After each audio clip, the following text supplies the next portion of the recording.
이 손문이 이제 중국에 흩어져 있는 모래알 같은 국민성을 개조하기 위해서는 전통적인 가족이나 가문을 활용해야 된다라고 주장했기 때문이다라고 이야기를 하고 있습니다.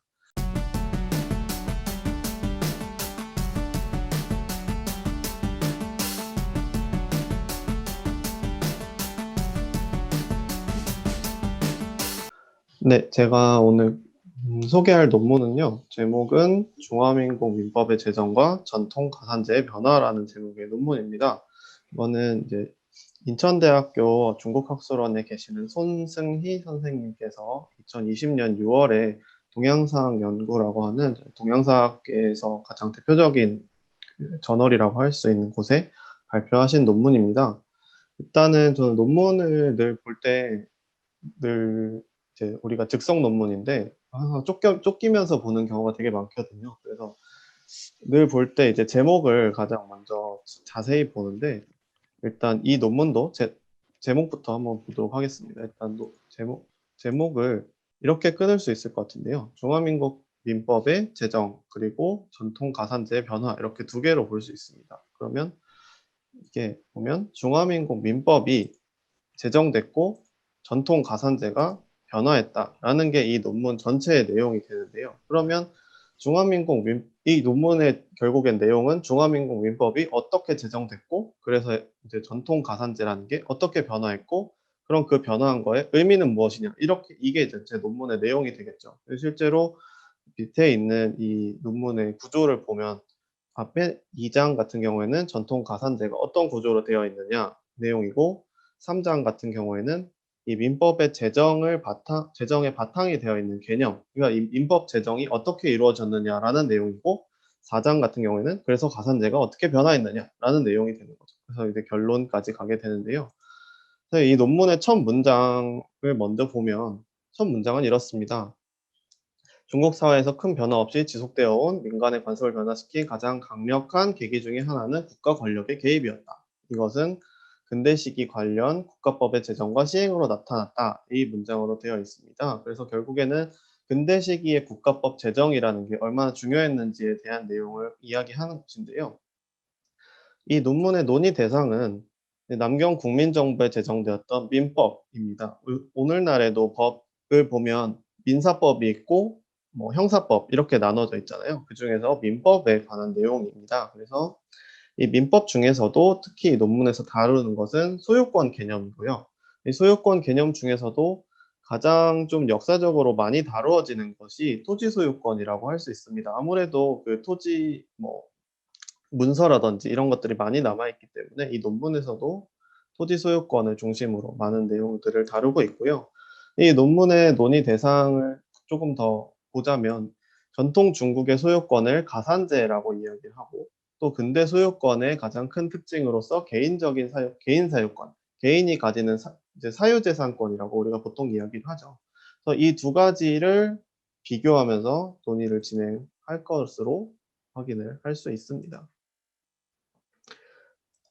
네. 이 기존 연구에 대한 이 관련된 내용에 대한 기존 연구에 대해서 저자는 어떻게 평가하고 있는지를 간단히 살펴보면 법제사 연구로 주로 이루어졌다라고 하고 있는데 여러분들이 논문을 보시다가 법제사 연구라고 하면 어떤 거라고 생각을 하시면 되냐면 대체로 법조문에 집착을 한다라고 생각을 하시면 돼요. 대체로 법에 관련된 내용들의 논문들은 보통 그런 방향성으로 나아가게 되는 경우가 많고 그래서 이제 어떤 법의 변화라든지 그 추이 그리고 그 이면에 있는 내용들을 해석하는 것이 조금 부족하다라는 식의 평가를 내리고 있습니다. 그래서 이 논문의 목적은 결국엔 토지 소유권이 어떻게 변화했는지 그리고 그것이 가산제라는 전통적인 어떤 소유권이 전통적인 그 사회 공동의 소유권이라는 것이 민법 시행 이후에 어떻게 변화되었는지 이런 것들에 대해서 내용을 다루고 있습니다. 그래서 이 논문의 구조는 이렇게 보시면 세 가지 부분으로 나뉘게 되는데요. 결국에 간단히 얘기하자면 전통 가산제가 무엇이었는지, 민법 제정은 어떻게 변화됐는지, 그래서 그게 어떤 의미를 가지고 있는지 이렇게 해서 본론이 세 장으로 나누어져 있습니다. 모든 내용을 건너뛰고요. 결론으로 가서 민법 제정의 배경이라는 것에 대해서 이야기를 하는데요. 여기에서 크게 두 사람의 이름이 나오게 됩니다. 호한민이라는 사람이 나오고 손문이라는 사람이 나오게 되는데요. 이 호한민이라는 사람은 입법원 원장이라서 오늘날로 따지면 국회의장이에요. 그 국회의장이라고 할 수 있는 이 호한민이라는 사람, 꼭 호한민뿐만 아니라 당시에 많은 법률에 관련된 업무를 봤던 사람들이나 법률 제정을 담당했던 사람들 같은 경우에는 이 손문의 사상을 법률에 좀 구현하기 위해서 굉장히 노력을 했다라고 이야기를 할 수 있습니다. 그런데 이 손문의 사상이라는 게 말하자면 이 삼민주의라고 우리가 이야기를 하죠. 삼민주의라고 불리는 손문의 사상은 당시 서양에서 유행했던 법의 사회화 개념과도 상당히 유사한 그런 내용들을 가지고 있었다. 그 유사한 지점을 얘기할 때는 보통 개인의 이익보다는 사회 전체의 이익을 추구하는 그런 방향성을 가지고 있었다고 할 수 있습니다. 그래서 이런 배경 속에서 이제 제정된 민법에서 가산제는 어떻게 바뀌었나를 살펴보면 결국에는 호한민과 입법자들이 채택했던 것은 중국 고유의 사회 조직으로서 가족제도를 민법에 잔류시켰다라고 할 수 있습니다.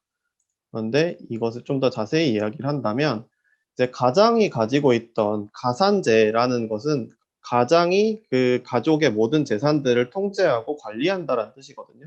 근데 이제 이 가장이 가지고 있던 소유 재산의 처분권이라든지 그런 권리들을 대체로 없애요. 없애지만 가족제도의 폐해와 악습을 수정하기 위해서 가산제는 법적으로 인정하지 않지만 가장의 존재는 여전히 인정하고 있고 가족제도를 그대로 남겨두었다고 저자께서는 해석을 하고 있습니다. 그러니까 가산제는 없어졌지만 그것의 근간이었던 가족제도는 여전히 유지되고 있었다라는 것이죠. 그래서 이런 변화는 무엇을 의미하는지 이야기를 한다면 이 가족 제도를 남겨두었다는 것은 전통적으로 중국의 유일한 단체였던 가족, 종족, 여기서 종족은 이제 에스닉한 그런 종족이 아니고 한국으로 따지면 가문 같은 건데요. 이제 가족이나 가문을 완전히 포기할 수 없었다는 것을 의미한다. 그래서 호한민이 이처럼 가족 제도를 잔류시켰던 거는 여기서 저는 개인적으로 이 부분이 좀 중요하다고 생각하는데 이 손문이 이제 중국에 흩어져 있는 모래알 같은 국민성을 개조하기 위해서는 전통적인 가족이나 가문을 활용해야 된다라고 주장했기 때문이다라고 이야기를 하고 있습니다. 그래서 가족의 구심점으로서 이 가장의 존재가 결국에는 중국의 부흥과 민족의 결집에 활용되었다라고 하는 것이 저자의 분석입니다. 그래서 결론적으로 전통적인 가족 제도가 여전히 남아있게 된 이유란 무엇인가라고 했을 때 앞에서 이야기했었던 이 중국에 있어서 근대법 체계의 확립이라는 게 결국에는 국가의 자주 독립, 열강에 대항하기 위한 국가의 어떤 구심점을 만들어내기 위한 그런 도구에 불과했다라는 것이죠. 이게 이제 결국엔 호한민이나 손문이 가지고 있었던 그런 어떤 사회적인 법을 한다는 개념이나 아니면 서양에서 가지고 있던 법의 사회화 개념이나 겉으로 보기에는 비슷하지만 그 배경이나 아니면 놓여있던 상황이 달랐기 때문에 결국에는 다른 방식으로 법에 구현되게 되었다라고 정리를 할 수 있겠습니다. 네. 네, 지금 채팅창을 보니까 총 3개의 질문이 나왔는데요. 우선 민법의 소유권 개념이 바뀐 것이 이후 가족제도 변화에도 영향을 미쳤나요? 라는 질문입니다. 이거는 이미 발표를 하면서 나온 것 같은데 다시 한번 좀 자세히 설명해 주시면 좋을 것 같습니다. 네, 일단은 소유권 개념이 이제 논문에서 좀 자세히 논의하고 있는 소유권 개념의 변화라고 한다면 이제 모두가 그 가족이라는 단위 아니면 가문이라는 단위 그 단위가 가지고 있는 재산이 가장에 의해서 공동 관리된다라고 하는 지점이었는데요. 그게 전통적인 가산제라고 한다면 민법이 제정되면서 어떤 꼭 가장이 모든 것을 관리하는 게 아니라 그 근대법에서 가장 기본적인 단위는 가족이나 가문이 아니라 개인이 되니까 그 개인들이 각각의 그 재산 소유권을 가질 수 있다라는 것이 어떤 민법의 전제거든요. 그래서 그렇게 해서 이제 공동 소유권에서 개인 소유권으로 바뀌었다라고 할 수 있고, 그것이 가족 제도에 어떤 변화를 미쳤느냐라고 한다면 가장 우리가 그 평소가 아니라 우리가 삶에서도 좀 우리가 청소년 시기에는 가족들의 그러니까 부모님이 가지고 계신 재산 아래에 있게 되는데, 그러니까 그 부모님과 이제 우리가 성인이 되고 나면 각각 개별적인 재산들을 조금 가지고 그것들을 누릴 수 있게 되잖아요. 그래서 그렇게 되면서 이제 가족으로부터 독립을 하고 또 이제 자기만의 어떤 가족을 구성하고 이런 것들이 가능해지는데, 아마 가산제가 폐지되었다라고 하는 것은 그런 어떤 꼭 가족으로 굉장히 강하게 종속되어 있던 상태를 많이 바꿔냈을 거라고 저는 생각이 들고요. 자세한 내용들은 사실 조금 더 논의를 더 살펴봐야겠지만 기본적으로는 그런 방향성일 거라고 생각합니다. 그 다음으로 본문의 삼민주의는 민주, 민권, 민족으로 알고 있는데 이것이 가산제 폐지와 정확히 어떻게 연결되는 것일까요? 라는 질문이 나왔습니다. 네, 일단 여기서 일단 이 논문에서 삼민주의라는 것 자체를 직접적으로 연결시키고 있다라고 생각은 들진 않고요. 그냥 논문의 어떤 사상적인 체계 전반에 대한 내용이라고 생각을 했어요. 그러니까 그 전체를 어떤 대명사로서 나타내는 게 삼민주의라고 할 수 있는데, 그렇다고 해도 이 토지 소유권이라는 그 관념 자체가 삼민주의가 민족, 민권, 민생이거든요. 그래서 민주가 아니고 민족, 민권, 민생인데, 그래서 민생이라는 관념이 그 토지 소유권으로 연결이 돼요. 그래서 이 각각의 모든 인민들이 자신의 어떤 삶을 영위할 수 있는 재산을 가질 수 있다라는 것이 민생주의의 가장 기본적인 관념이거든요. 그래서 그런 관념들 속에서 이 민법 제정도 이어지는 것이기 때문에 그렇게 이해하시면 될 것 같습니다. 질문의 오류를 친절하게 잡아주셔서 감사합니다. 마지막으로 전통적인 가족 제도를 남겨둔 상태에서 가산세만 폐기해서 결속력을 높이려 했다는 저자의 해석은 동의하는가라는 질문이 나왔습니다. 개인적인 생각을 얘기하는 것 같아요. 예.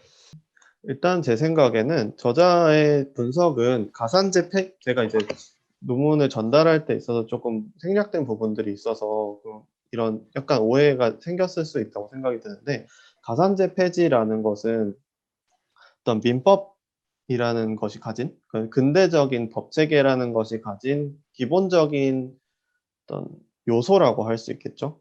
기본적인 요소들을 충족하기 위해서 이것을 하지 않으면 근대적인 민법을 받아들이는 게 아니다라고 하는 부분이었을 것 같아요. 가산제 폐지라는 부분은. 그러니까 그 서구의 어떤 근대적인 민법 체계 안에서 그것이 전제하고 있는 개인적인 소유권, 이것을 이제 받아들이지 않는다라고 했을 때는 그게 근대적인 법을 받아들였다고 할 수 없는 상태가 되는 거겠죠. 그래서 사실 가산제 폐지라고 하는 것은 하지 않으면 안 되는, 그러니까 근대 민법을 받아들일 때 하지 않으면 안 되는 부분이었던 거고, 대신에 가산제를 폐지한다고 하더라도 그래도 중국에서 그나마 할 수 있었던 자기들의 전통적인 부분들 중에서 남겨놓을 수 있는 것을 남겨놓은 것이다라고 저는 생각을 하거든요. 그러니까 가산제는 폐지하더라도 가족제도는 남겨두어야 되는 그런 것으로 이해를 할 수 있을 것 같고, 그런데 이제 오히려 전통적인 가족제도를 왜 남겨두었느냐라는 것이 그래서 결국엔 저자의 의문점이 되는 거겠죠. 이제 다만 이제 저는 저자의 분석에서 조금 어, 의문이 드는 지점은 이렇게까지 어떤 서구와 또 중국의 상황들을 구분해서 양분해서 이해를 할 필요가 있는가라는 부분에 대해서는 조금 의문이 들었어요. 그래서 사실 뭐 당시에 서구 같은 경우에는 그러니까 무슨 뭐 서양이라고 할지 서구라고 할지 모르겠지만 어쨌든 서구의 입장에서도 당시에 이제 법의 사회화 개념이라는 것에 대해서 제가 조금 더 공부를 해봐야 알겠지만 어쨌든 당시에 좀 굉장히 어려운 상황 속에서 나온 걸로 알고 있거든요. 1차 세계대전이 끝난 이후에 이제 1차 세계대전이 끝난 이후에 어떤 지나친 자본주의 발달의 문제점들, 그런 사회 문제점들 이런 것들을 해결할 필요에서 출발했다라고 저자도 이야기를 하고 있는데 그러면 결국에는 중국이든 서양이든 결국에는 국가가 조금 더 부강하고 조금 더 나은 사회가 되기 위한 선택으로서 법의 사회화 개념을 끌어왔다라고 생각을 하거든요. 그리고 결국에는 이 선문의三민주의라고 하는 것도 굉장히 서양적인 개념들을 받아들이는 한편으로 중국의 전통적인 내용들을 어떤 조합해가는 그런 내용이라고 생각을 해서 이것을 딱 분리시켜서만 볼 게 아니라 서로 이제 주고받은 영향들에 대해서 조금 더 주목을 할 필요가 있지 않을까라고 생각을 했습니다. 네, 이것으로 개도님의 차례는 모두 끝났습니다.